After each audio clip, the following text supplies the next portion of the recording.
রাত পোহালেই বিধানসভা নির্বাচনের আগে তৃণমূলের শেষ মেগা কর্মসূচি। সোমবার ধর্মতলায় দলের 21শে জুলাই কর্মসূচিতে যোগ দিতে রবিবার সকাল থেকেই রাজ্যের বিভিন্ন প্রান্ত থেকে তৃণমূল কর্মী সমর্থকেরা ইতিমধ্যে রওনা দিতে শুরু করেছেন। রওনা দিলেন বাঁকুড়ার তৃণমূল কর্মী সমর্থকেরাও। এদিন বাঁকুড়া স্টেশন থেকে তারা যাত্রা শুরু করেন। নির্দিষ্ট সময়ের আগেই কলকাতায় পৌঁছে যাওয়াই তাদের লক্ষ্য বলে সংশ্লিষ্ট তৃণমূল কর্মীরা জানিয়েছেন।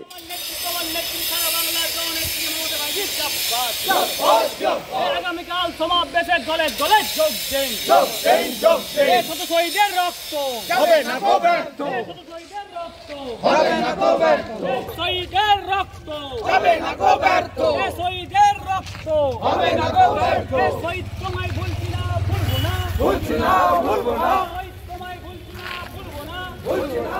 তৃণমূলের বাঁকুড়া টাউন সভাপতি সিন্টু রজক এদিন বলেন, এইবারের 21শে জুলাই বিগত দিনের থেকে ঐতিহাসিক সভা হবে। কারণ একটাই হচ্ছে 26শে আমাদের বিধানসভা নির্বাচন রয়েছে।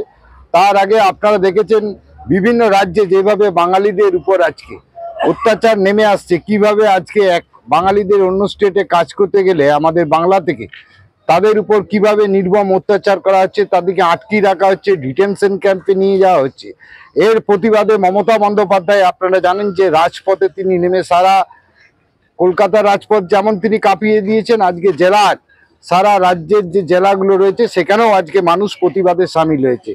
স্বভাবতই হচ্ছে আগামী দিনে মমতা বন্দ্যোপাধ্যায়ের যে লক্ষ্য রয়েছে, আপনারা দেখেছেন যে মমতা বন্দ্যোপাধ্যায় বলেছে যে পশ্চিম বাংলায় আমাদের সর্বধর্মের সমন্বয়ের ইতিহাস।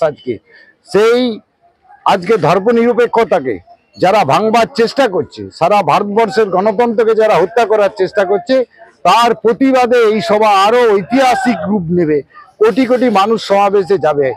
স্বভাবত হচ্ছে আমরা আগে থেকে বেরিয়েছি, মানেই হচ্ছে আমরা যাতে একটু সামনে দিদির বক্তব্য নির্দেশ শুনতে পাই, অভিষেক দার নির্দেশ আমরা শুনতে পাই, সেই জন্য আমরা একটু আগের থেকে বেরিয়ে পড়লাম।